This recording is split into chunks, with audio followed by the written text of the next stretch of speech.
शैक्षणिक व्हिडिओ निर्मिती स्पर्धा सन 2025-2026. विषय इतिहास. घटक प्रतापगडावरील पराक्रम. शिव जन्मापूर्वीचा महाराष्ट्र.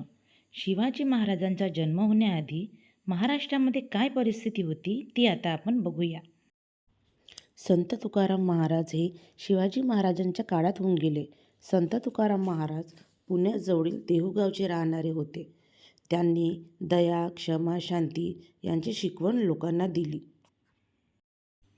त्यानंतर संत ज्ञानेश्वर. संत ज्ञानेश्वर हे मूळचे आपेगावचे राहणारे होते. त्यांच्या आईवडिलांना लोकांनी वाडीत टाकले आणि मुलांचा छळ केला. संत ज्ञानेश्वरांनी ज्ञानेश्वरी हा फार मोठा ग्रंथ लिहिला. संत रामदास. संत रामदास हे मूळचे जांब या गावचे. त्यांचा जन्म रामनवमीच्या दिवशी झाला. ते स्वतःला रामाचा दास म्हणू लागले. त्यांनी लोकांना शक्तीची उपासना करायचे शिकवले. शिवाजी महाराज थोर पुरुष होते. आपण त्यांची जयंती दरसाल मोठ्या समारंभाने साजरी करतो. पण शिवाजी महाराज ज्या काळात होऊन गेले तो काळ म्हणजे मध्ययुगाचा होता. तेव्हा उत्तरेकडील मुघल सम्राट अकबर, दक्षिणेकडील विजयनगरचा सम्राट कृष्णदेवराय हे दोन राजे कल्याणकारी राजवटीसाठी प्रसिद्ध होते. तर अहमदनगरचा निजामशहा आणि विजापूरचा आदिलशहा या दोन सुलतानांनी आपसात बराचसा भाग वाटून घेतला होता. पण ते मनाने उदार नव्हते. ते नेहमी लढाया करत होते आणि त्यांच्या लढायामुळे रयतेचे हाल होत होते. मालोजीराव भोसलेंना 2 मुले होती, एक शहाजी आणि एक शरीफजी. शहाजी 5 वर्षाचे असताना मालोजी मारले गेले. पुढे शहाजी निजामशाहीकडे गेले. त्याच्यानंतर विजापूरच्या आदिलशहाकडे गेले. आदिलशहांना त्यांना सरलष्कर हा किताब देऊन त्यांचा सन्मान केला. शिवरायांचा जन्म शिवनेरी किल्ल्यावर झाला. पहिली 6 वर्षे खूप धावपळीत गेली. पण त्या धावपळीमध्येही जिजाबाईंनी शिवरायांना उत्तम शिक्षण दिले. त्या शिवरायांना जवळ घेत त्यांना रामाच्या आणि कृष्णाच्या, भीमाच्या आणि अभिमन्यूच्या गोष्टी सांगत. तसेच कधी संत नामदेवांचे, कधी ज्ञानेश्वरांचे, तर कधी संत एकनाथांचे अभंग म्हणून दाखवत. शिवरायांना शूरपुरुषांच्या गोष्टी फार आवडत. आपणही मोठे झाल्यावर त्यांच्यासारखे व्हावे असे त्यांना वाटे. ते मावळ्यांच्या मुलांसोबत उत्तम रीतीने त्यांच्यासारखे खेळ. शिवरायांना लिहिण्या वाचण्यासोबतच युद्धकला शिकवण्यासाठी काही शिक्षकांची नेमणूक झाली. घोड्यावर बसणे, कुस्ती खेळणे, दांडपट्टा फिरवणे, तलवार चालवणे इत्यादी विद्या शिकवण्यास प्रारंभ केला. शिवरायांना वयाच्या 12व्या वर्षी विद्या व कला यांचा परिचय झाला. पुण्याला असताना जिजाबाईंच्या मार्गदर्शनाखाली शिवरायांचा नवा अंमल सुरू झाला. जिजामातांनी मनी ठरवले होते का शिवबा आता दुसऱ्यांची चाकरी करणार नाही आणि तसे बाळकडू त्यांनी शिवाजीला लहानपणापासूनच पाजायला सुरुवात केली होती. 1645 साली रायरेश्वराच्या देवालयामध्ये बालशिवबाची तेजस्वी बाणी गरजली आणि सर्व मावळ्यांना स्फुरण चढले. त्यांनी हिंदवी स्वराज्य स्थापनेचे स्वप्न मावळ्यांना बोलून दाखवले आणि मावळ्यातील दऱ्याखोऱ्यामध्ये जमवाजमव सुरू झाली. सोबतीला मावळे असताना शिवरायांनी स्वराज्याची घोडदौड सुरू केली. शिवरायांच्या नावाने जहागिरीचा कारभार सुरू झाला. त्यांची राजमुद्राच तयार झाली. प्रतिपचंद्र लेखे व वर्धिष्णू विष्णुवंदिता शहासूनो शिवशेषा मुद्रा भद्राय राजते असे सांगणारी राजमुद्रा म्हणजे स्वराज्य स्थापनेचा संकेतच होता.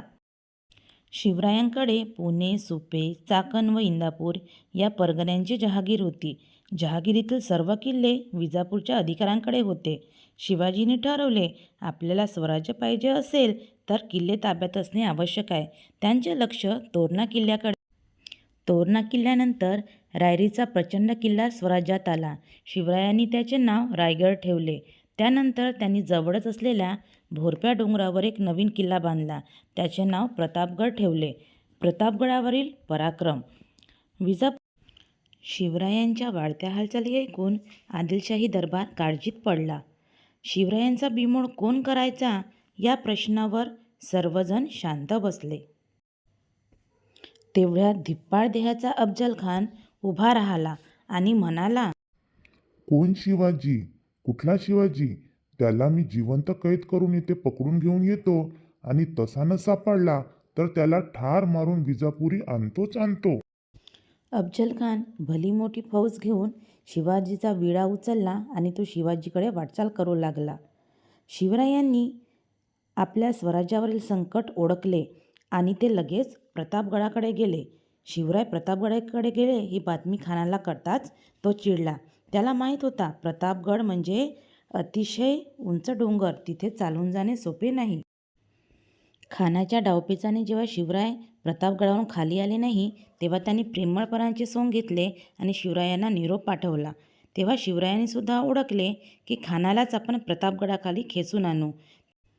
शिवरायांनी खानाला निरोप पाठवला. खान साहेब, मी तुमचे किल्ले घेतले. मी अपराधी आहे, मला क्षमा करा. आपणच प्रतापगडाखाली भेटायला यावे. मला तिकडे येण्याची भीती वाटते. अफजल खान हा निरोप ऐकून हसला व म्हणाला, वाह, बहुत खुशी. शिवराय भेटीचा दिवस उजळला तेव्हा खानाला भेटायला गेले. बडा सय्यदला दूर केल्यानंतर खान उठून उभा राहिला व म्हणाला, या राजे, भेटा आम्हाला. महाराज सावध होऊन पुढे गेले. धिप्पाडखानापुढे शिवराय ठेंगणे वाटत होते. शिवरायांचे मस्तक छातीजवळ येताच खानाने डाव्या बगलेत त्यांची मान दाबली आणि उजव्या कुशीमध्ये कट्यारीचा वार केला. शिवरायांनी सुद्धा अत्यंत चपळाईने आपल्या वाघनखाचा मारा खानाच्या पोटावर केला आणि हाताच्या अस्तनीमध्ये लपवलेला बिचवा उजव्या हाताने काढून खसकन खानाच्या पोटात खुपसला. खानाची आतडी बाहेर काढली आणि खान खाली कोसळला. एवढ्यात खानाचा वकील कृष्णाजी भास्कर पुढे आला. त्याने शिवरायावर तलवारीचा वार केला, पण शिवरायांनी पट्ट्याच्या एका घावात त्याला ठार केले. ही खणाखणी ऐकून बडा सय्यद शामियानात घुसला.